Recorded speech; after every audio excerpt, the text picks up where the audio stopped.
Good morning.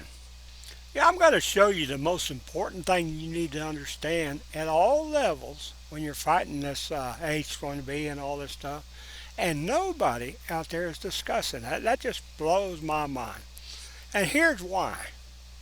When you fight the H1B, you're going to be called a racist, xenophobic, all kinds of nasty names. And you're not. You simply want the ability to work as an American in America. That's the way it should be. You're an American, by God. You should be able to, number one in line for any jobs in America should be you. Let's put the blurbs up first. Get it out of the way. My name's Virgil Beersel. I'm running for the Senate to replace John Cornyn and beat the hell out of Ken Paxton. I could use your help. My website's vbsenate.com.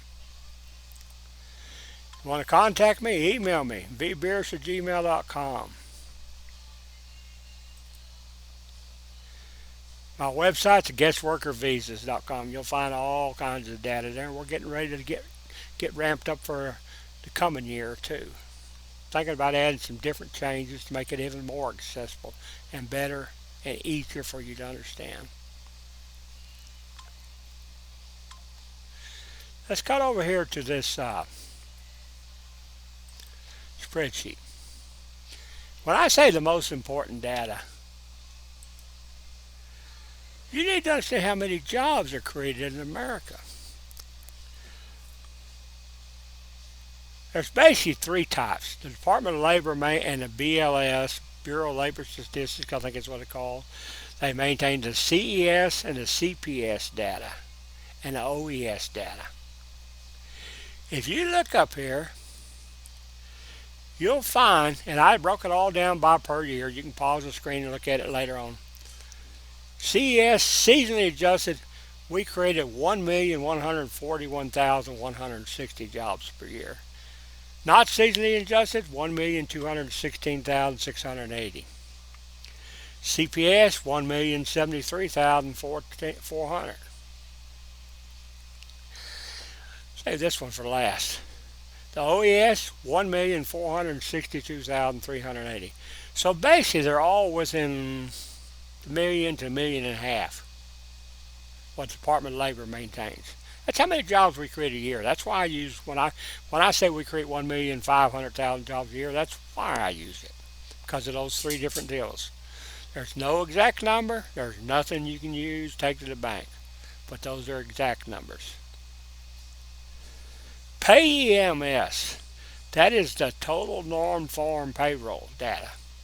That's the data that is used when they declare at the first Friday of the month how many jobs are created in the month. That's what is used. As you can see by this, because of the Corona scam loss, we've actually only created 300,360 jobs per year during those 25 years. Now, I'm not going to get into visas on this, but as many as you know from my work, we issued 1,800,000 work visas last year. So that beat the hell out of that 300,000 jobs we created. That's why you can't find any work. But you won't hear none of these economists. That's Stephen Moore, him and Larry Kudlow. I call them the clowns of the round table that Trump relies on. You won't hear them mention this. That E.J. Antoni that got hired the other day is going to be issuing the BLS numbers. He won't discuss this either. That Professor Santa Orange or whatever his name is, one that acts like he knows it all and don't really know shit, he won't discuss this. I'm discussing this. 300,000 jobs is all we created each year if we use the actual number. Now, the one other thing I use to kind of keep a tab on everything, I use the IRS data. IRS maintains what they call a data book.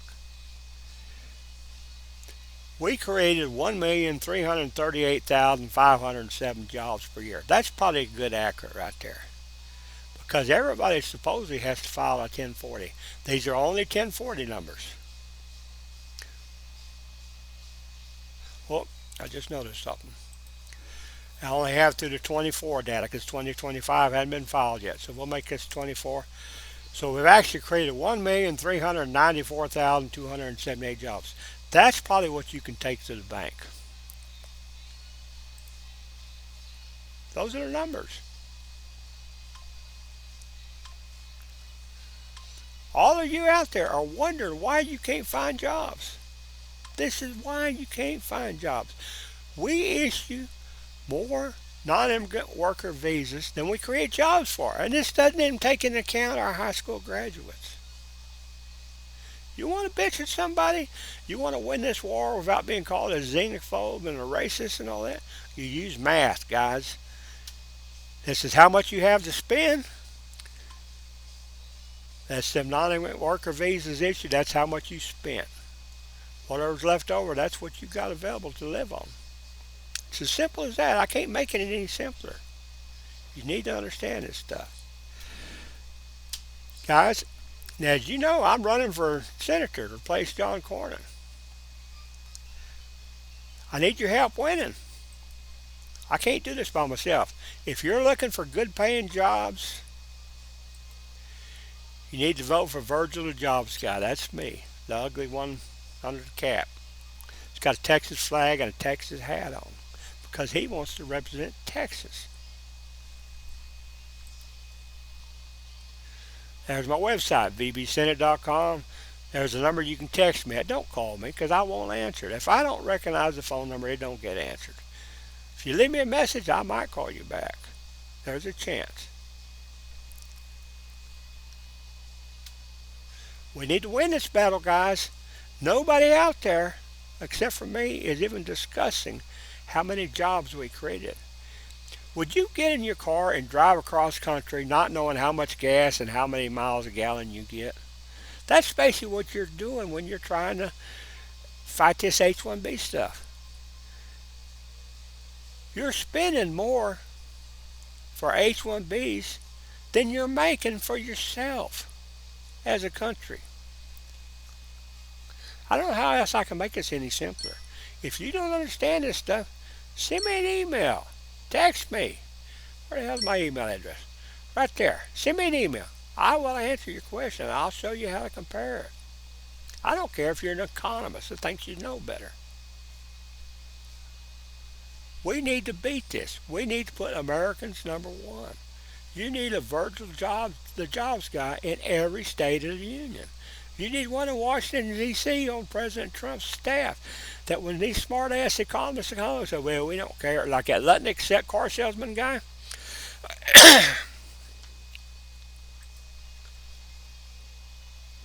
President Trump needs somebody on his staff that will call bullshit on that Lutnick guy's claims, Steve Moore claims, even Stephen Miller's claims. There needs to be one of us on the staff that understands all this. If we don't have somebody sitting at the table, who do you think's going to speak up for you? I guarantee it ain't going to be none of them sorry bastards and bitches, to be fair. We need an American.